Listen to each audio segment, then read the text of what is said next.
Presented by Mathri Express Music.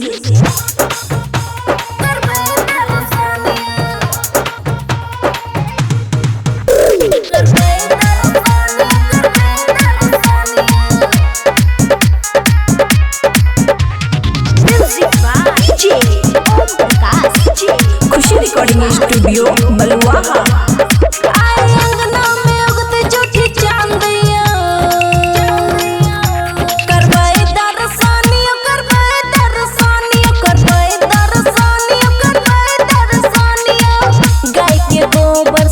चौका लगे बीच में कलसा बैठे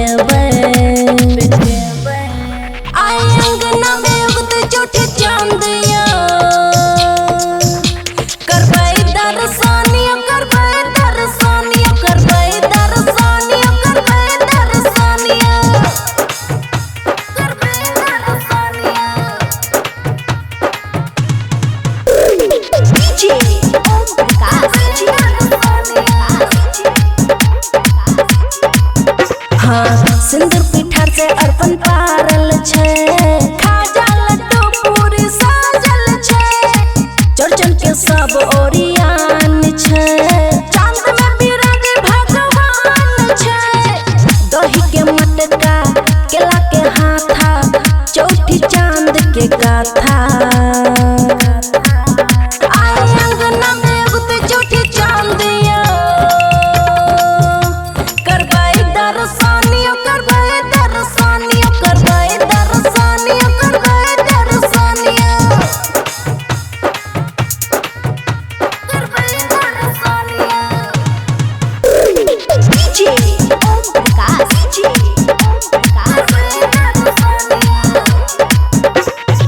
सोना के कलशा पे दिया जलाबू, पान सुपारी फूल चढ़ाबू, डाली उठाबै छी पहिले साँझे, बेटा मांगै छै एगो बहिन हे, आइब के अरग ले लिया भगवान, आइ किया करै छी देरी।